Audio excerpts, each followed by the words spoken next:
Maybe it's just cheap easy loves with chemicals. We're dead forever, maybe we're blessed. I'll rip your dress, you pull my hair. Now we'll live together, maybe you're young. I'll bite your tongue, your lip will bleed. We're trash forever, maybe you're right. Just for tonight, your clumsy kiss won't taste so clever. And all I need is a substitute, baby. In the dark, you look enough like you. During mastication, there are four muscles responsible for the adduction and lateral motion of the jaw. The first of these is called temporalis. This covers a large portion of the temporal bone, with its origin being the temporal lines on the parietal bone and its insertion on the coronoid process of the mandible. When the temporalis muscle contracts, it causes both elevation and retraction of the mandible. The second muscle of mastication is the masseter. This muscle is made up of two parts, the superficial and deep. The masseter originates from the entire lower border of the zygomatic arch. It inserts onto the lateral surface of the ramus of the mandible.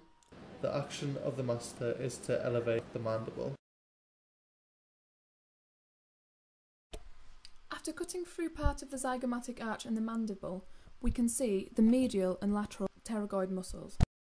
Is the medial pterygoid. It originates from the medial surface of the lateral pterygoid plate and lateral surface of the medial plate and inserts on the medial surface of the mandibular ramus.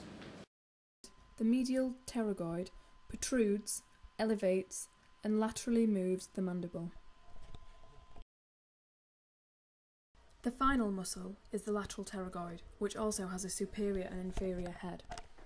The superior head originates from the greater wing of the sphenoid bone and inserts on the temporomandibular joint, while the inferior head originates on the lateral surface of the lateral pterygoid plate and inserts on the condyle of the mandible. When contracted together, they protract and depress the mandible. Individually, they move the mandible side to side. The tongue's role in chewing and swallowing is to move food around the mouth and to push it backwards to be swallowed. There are three main muscles that work together to produce these movements of the tongue. These are the hypoglossus, styloglossus, and genioglossus.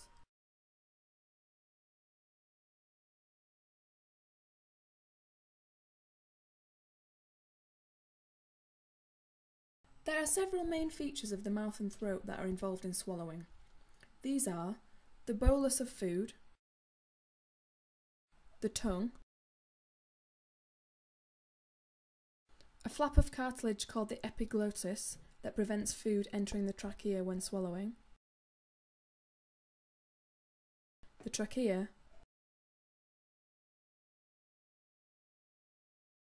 and the esophagus. Swallowing starts when food is placed in the mouth and consists of everything else until the food enters the stomach. Once food enters the mouth, the salivary glands secrete saliva, which moistens the food and, as it contains salivary amylase, helps with digestion of starch. After chewing, the mass of food becomes a bolus. When the food is ready to be swallowed, the tongue is elevated to the roof of the mouth, pushing the bolus to the back of the mouth. The bolus is then moved towards the esophagus. At the same time, the epiglottis covers the larynx.